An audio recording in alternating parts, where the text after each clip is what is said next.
love anything they have to offer me, right? It's like, get over yourself, Mark. You got to.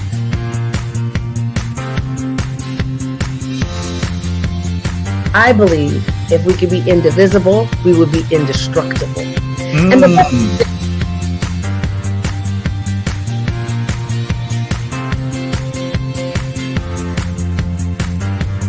Hype after this. I don't mean to ask you to put you on the spot to say, tell us what's going to happen in the future, but tell us what's going to happen in the future. Good.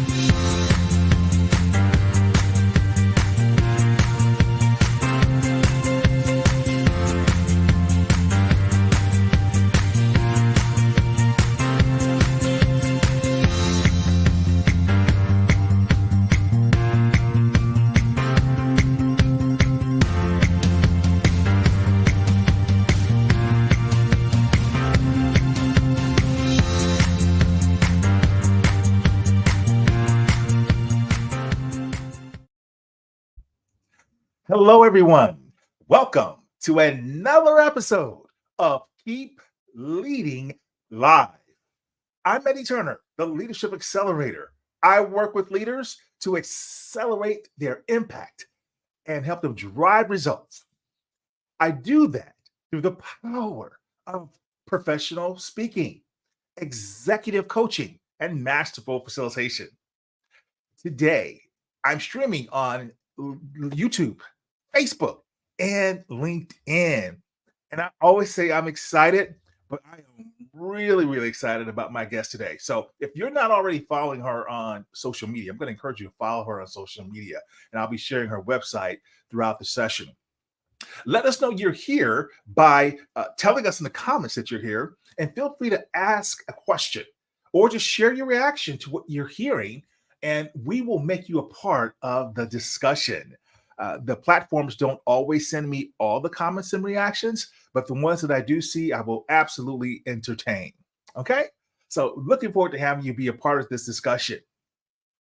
All leaders are required at some point in their career to lead change, be it a merger and acquisition or a new company mandate, whatever it is, you're going to be asked to lead change in one form or another.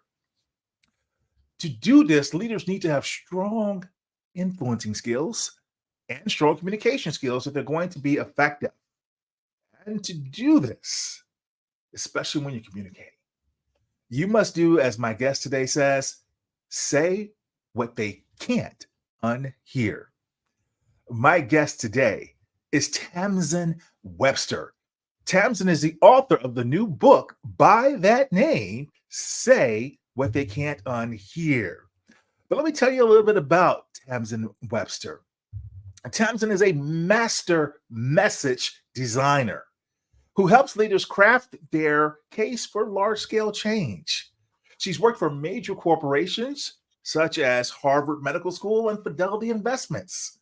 She's been a judge and a mentor for the Harvard Innovation Labs, a professional advisor at the Martin Trust Center for MIT Entrepreneurship, and has spent over 10 years as the ideal strategist for one of the only 9 legacy-level TEDx events in the world.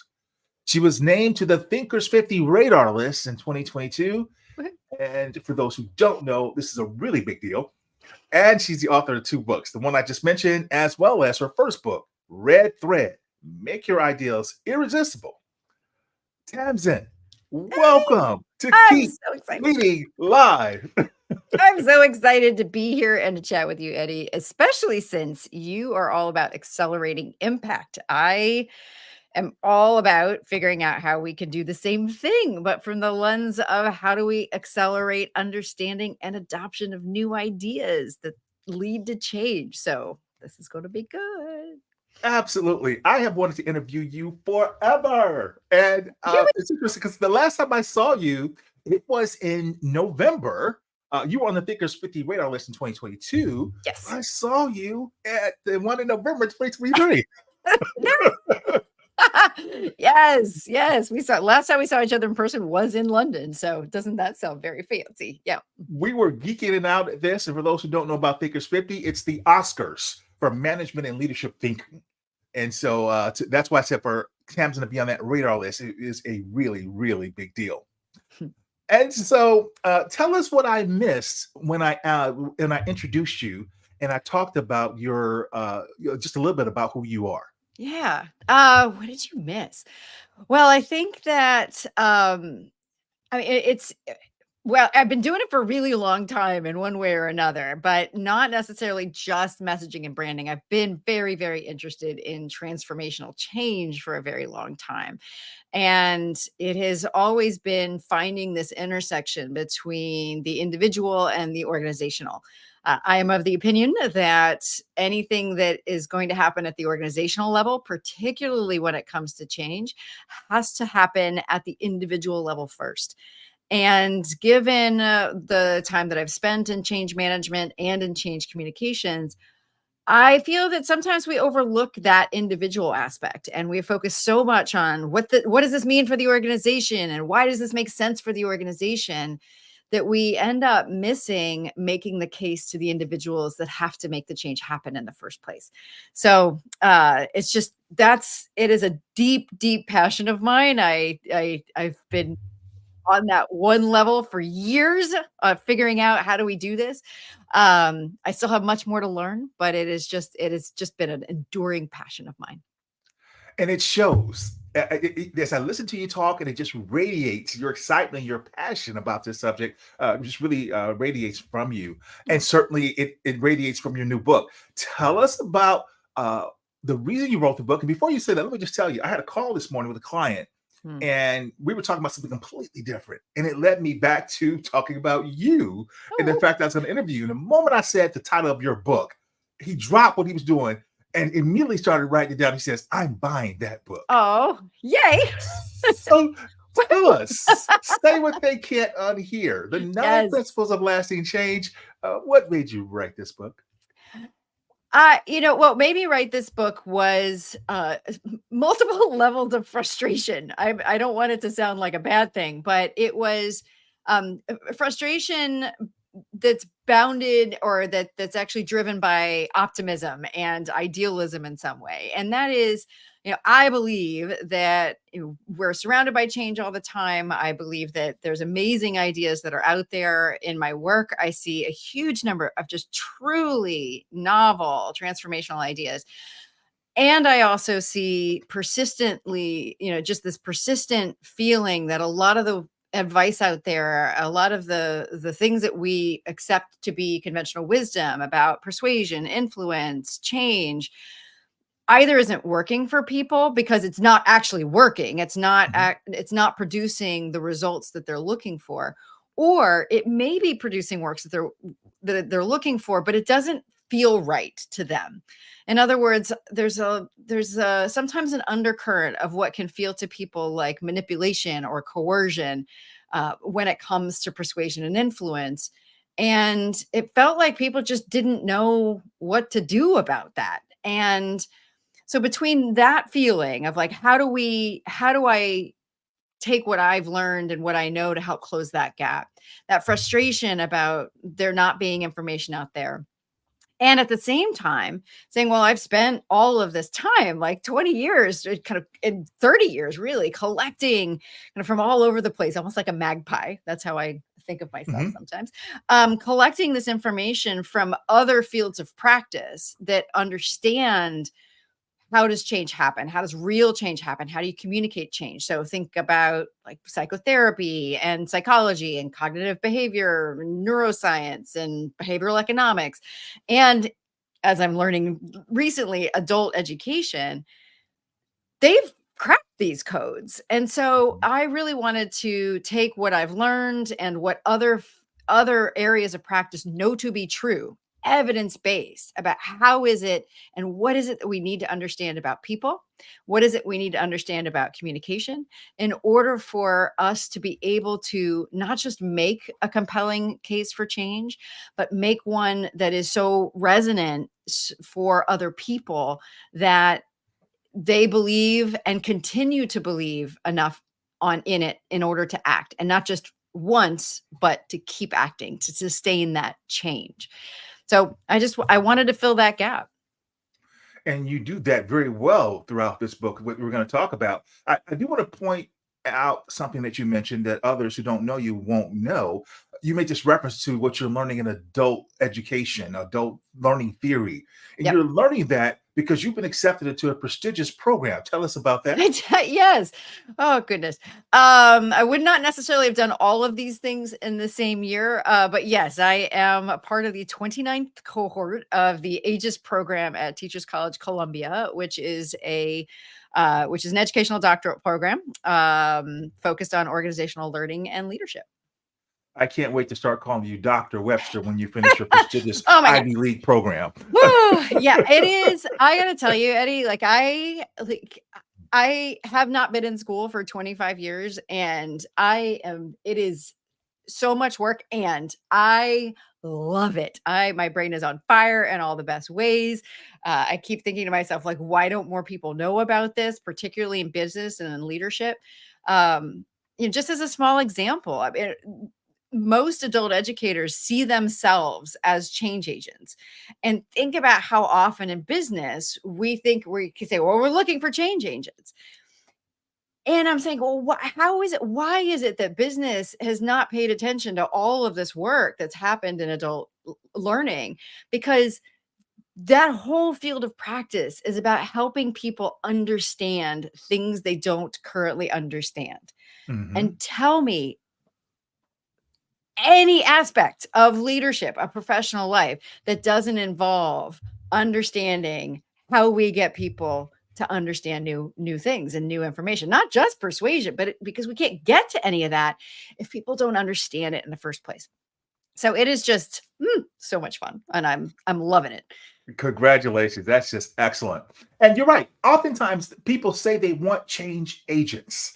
Yeah. They say that and it just sounds nice, but Doesn't often it? they screen out the change agents at the resume level because the person has done a little bit of this, a little bit of that. They say, "Oh, I want the person with this continuum." They don't recognize that the person's done a little bit of this, a little bit of that. That's your change agent. That's the Often, person's going yeah. to approach and bring new insights. Yes. Well, and then now you're tapping into another thing, which is that I think that sometimes the case for change that we need to make is the case for the change that we ourselves as an individual, potential person working for or with an organization or a client can bring. And I think that sometimes it's being able to make those connections between what could on the outside look like hop, hop, hop, hop from one place to another and go, where's that? Because I mean, if you look at my background, people are like, what is going on with you? Right? So, because I was a change management consultant. That was my first job out of grad school, first time around, first job out of grad school. And then I went to work at a museum for exhibition planning. And then I went to work at a performing arts college in marketing and communications. Then I worked in fundraising communication strategy at Harvard Medical School. Then I went over to agencies, worked at brand strategy. Then I worked advertising agency and like social media and community development. And then I worked at a sales messaging boutique firm. So people will be like, you are nuts. Why would we hire you? But I can look at it and say every single time I was all the way throughout my career was that I was just absolutely laser focused on the question of what is it that somebody needs to hear about something to recognize the power in it and act on it. Right. So Indeed. whether that is like, oh, it's an organizational change, or, oh, I want to go see this exhibition, or, oh, I want to go to this college and not that one, or, oh, yes, I need to give money to Harvard. Who thinks that? Very few people. Like Harvard doesn't need money, right? So we had to figure out a different way to ask for it. And so by being able to make that connection, and really that's tied into everything else that I'm saying in this book, we can help people understand. And I think so often we expect people to make these connections. Like if we just give them enough information, then they'll figure it out for themselves. Sometimes they will, but because of how our brains work, how our brains are always constantly trying to fit all of these things together and cause and effect relationships and in stories, really, that if we don't help guide that narrative, if we don't help guide the way to interpret all of these pieces of information, people will often either ignore it because it doesn't make sense and they're too busy, or they'll start to fill in the missing pieces with their own previously existing beliefs, desires, opinions, and attitudes. And that's a lot of times how you can get people who are staunchly opposed to your change. Had they just heard a little bit different information or heard it presented in a slightly different way, maybe they wouldn't be just full support, but maybe they wouldn't be against it. So this is part of what I'm really passionate about when it comes to getting these things out there, because for a change to fail at the words used to present it in the first place, that's a solvable problem. And I don't Absolutely. want to leave a solvable problem out there on the table. So that's what I want to do. Like, we need to fix this, and we can. And to your point that, hey, sometimes they have to hear different information or That's hear right. it a different way. It requires persuasion. It And you does. mentioned earlier on that when people hear that word persuasion, they feel that they're going to be manipulated or going to be coerced. Yeah. And when you address this in your book, you use a nice little word for it. You say they feel ick. Yuck, ick. Yeah, stick and ick. That's basically, book is my own manifesto. It's a Tamafesto. For persuasion without the ick or the stick, as I like to say, without the stick. So without, like, threats, leveraging pain, negative consequences, and without the ick that feels like, ugh, that just I don't like how this goes. It's not aligned with how we want to conduct ourselves. Mhm. And we should pay attention to that, or I believe we should pay attention to that, because that really gets to part of what I'm expressing and what other fields of practice know. That is, we focus so much on what we want people to do and what the outcomes we think will come from that. And thankfully, Simon Sinek got us to start thinking about making sure we're articulating why we're doing all of Mhm. this. And if we think about, and if you agree that really what makes you stick with something, let's just say like giving an organization or a brand your business, has as much to do with how they do their business as why, Mhm. then where I come and land on this is that that's where we need to be talking, not just about why we do what we do, but why we do it in that particular way. In other words, Yes. what's the why behind our how? And if we can get that out, that a lot of times either can clear up a lot of confusion right from the get-go, or it can get us, particularly as leaders who are almost always pressed for time, much more quickly to surface exactly where there's misalignment or where there's misunderstanding. Yeah. And I would much rather identify that right up front in the first introduction of a case for change than to be halfway through implementation and realize again that there was a solvable problem about what people believed or what they did or didn't feel was consistent with either their own identity or with what they perceived to be the identity of the organization. Yes. And I'm an old guy, so I remember the David Letterman days of the top 10 I do that he too. would rattle Yes. through, Yeah. right? As professional speakers, you and I believe in the rule of three. Here are the three concepts I'm going to deliver. I want people to walk away with. But in your book, you give us the 9 principles. I Tell me the reason know. for 9. Well, it started as 18. And then I realized Whoa. there wasn't as many. Well, and then I realized that I wanted to be friendly to people. And that a lot of those differences were such small shades of difference that they weren't going to make it made more sense to group them. There's a practical reason for 9. Readers prefer odd numbers rather than even. And so we landed on 9 because in essence, it was 3 groups of 3. So there are 3 things that speak to the first 3 principles roughly speak to where is it that we often go wrong. What are Mhm. some of the most kind of the principles that explain a lot of the most common pitfalls of it? And generally that can be summarized as it's their decision that matters, not yours. It's their outlook that matters, not yours, if you're trying to get them to buy in, to get on board. The next 3 are about where this in a lot of ways departs from conventional wisdom in some pretty significant ways. In other words, what are the key differences behind persuading for action, by which I mean short-term action, which there's plenty of information about, and what's the difference between what are the principles that support persuading for long-term change, which is really what this book is about: sustained action that comes from internal motivation. And then the last three are very much about what are the specific things that you, as the steward of that change, as the person trying to create the conditions for that change, what are the specific roles that you need to take or to play in order to maximize the potential success of your case and the change. Wonderful. Well, thank you for explaining that. You're I welcome. like that. You have 3 groups of 3. I have 3 groups of Awesome. 3. Yeah. And should they be taken in any specific order, or people can jump around to the one that matters most to them? Yeah, I wrote it in such a way that people could jump around. That was my plan. I mean, they are organized in a certain order. They do build on each other if you were to read them front to back. And I had a fun debate originally with my editors about why I wanted to start with the first principle, which is that change isn't just an action, it's a reaction. They wanted me to start originally with every decision has a story, which is currently number 2.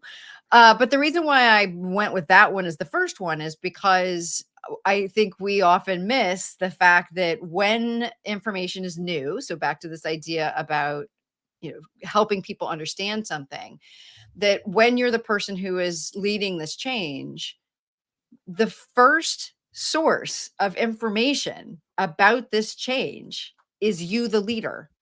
And that when we are changing something, it is, as the principle says, it's not just an action. It's not something that you do, but you do it in response to something else. Mhm.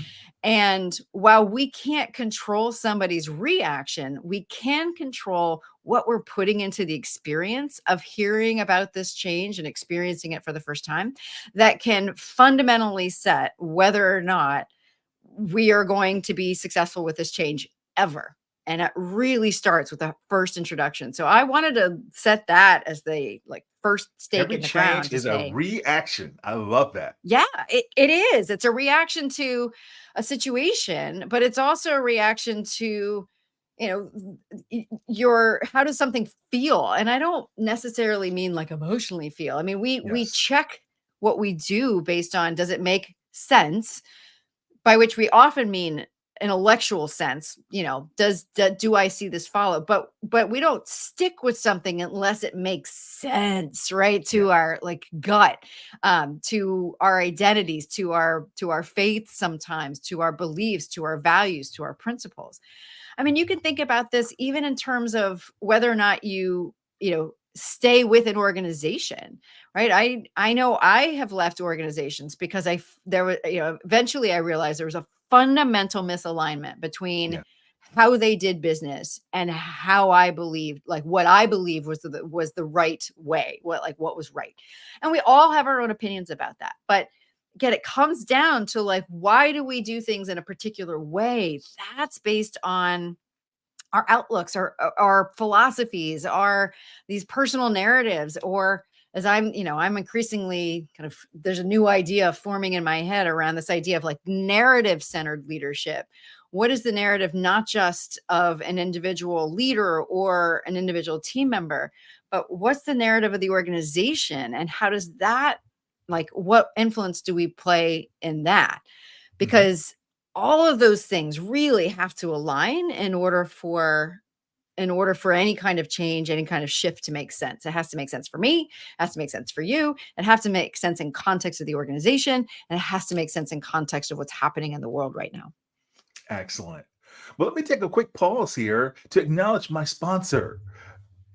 If a single employee's indecision can cost an organization between $10,000 and $1 million, imagine the potential financial impact when more individuals are then added to this equation. It can spiral out of control very quickly. Decision X, therefore, is a bespoke on-demand service that is designed to help your leaders overcome their indecision and move forward with their work.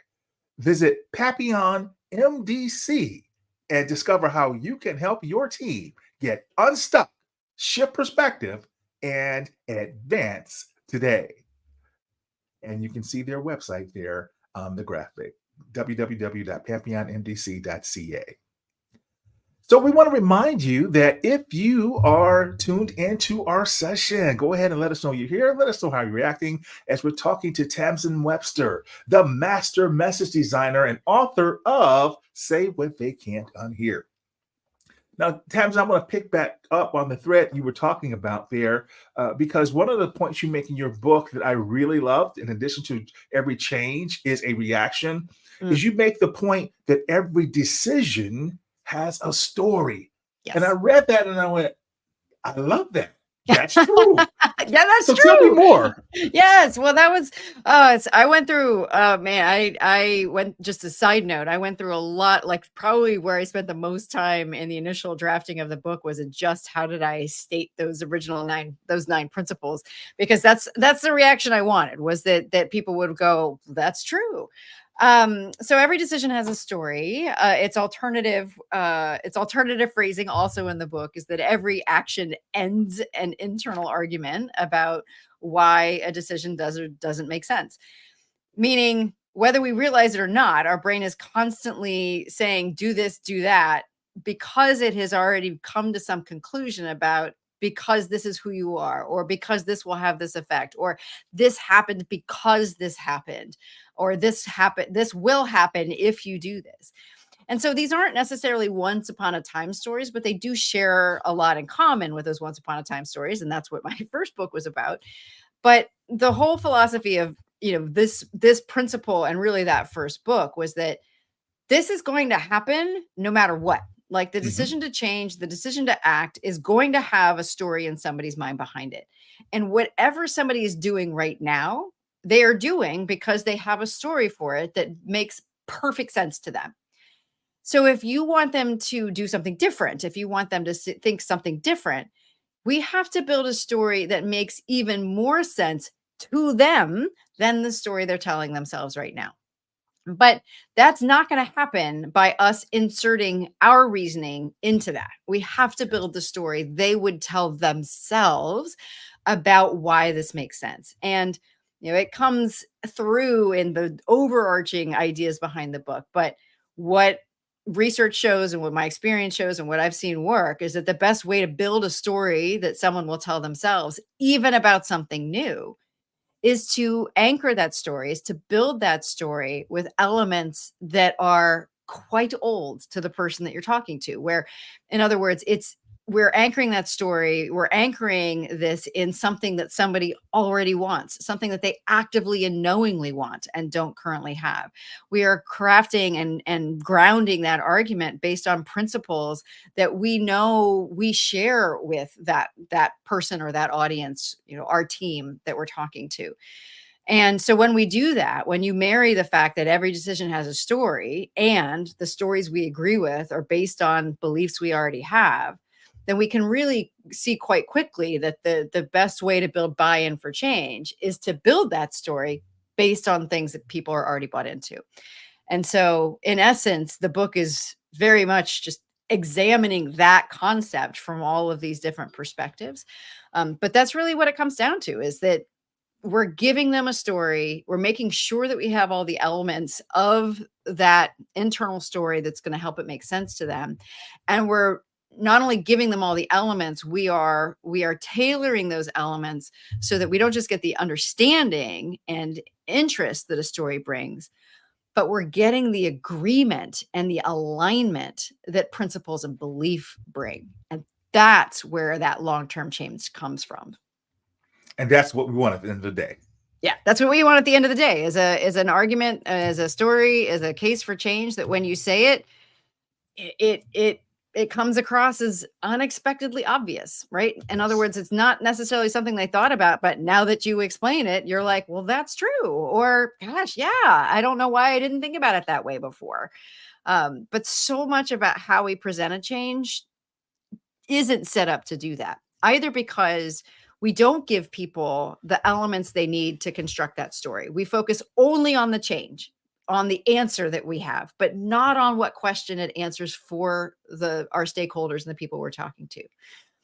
Or we present those, or sometimes we're just like, it's going to achieve this thing. And then we kind of hide what it is that we're actually asking them to do. Or sometimes we do give them both pieces, but we don't give them the connective, the rest of the story, which is really the argument that says, well, if we want this and we agree that these other things are true, then thanks to logic, thanks Aristotle, and our brains, we will say, well, then yeah, that makes sense. So we've got to make sure all those pieces are there. And a lot of times what we're trying to do instead is actually replace people's beliefs. We're trying to get them to want something that they don't currently want, either that change itself or what we say it's going to bring.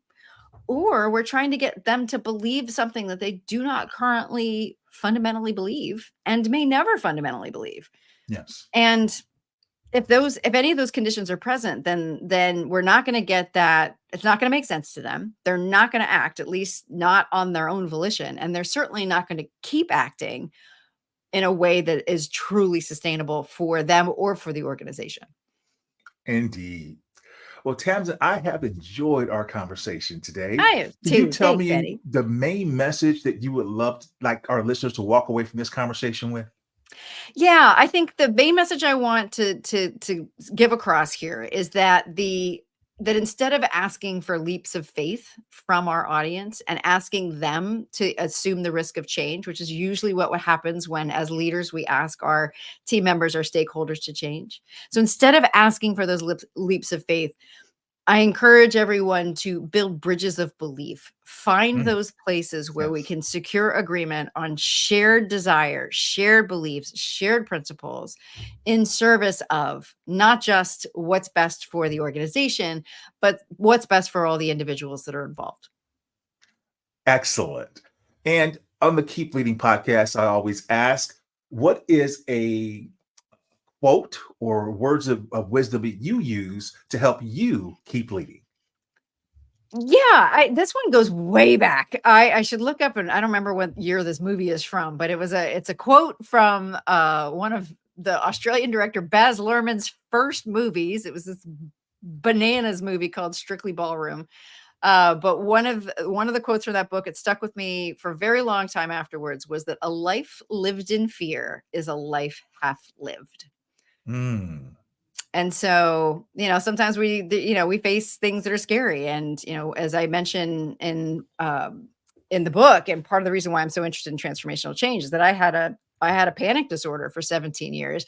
So when I first heard this whole idea of a life lived in fear is a life half lived, it became something I couldn't unhear. And it really set me on a path of saying, well, how can I not only live my life in such a way where I get to live the full life without that fear, but it continues to this day being something that helps me keep leading, because it reminds me that I am not someone who is willing to not do something simply because there's something about it that scares me.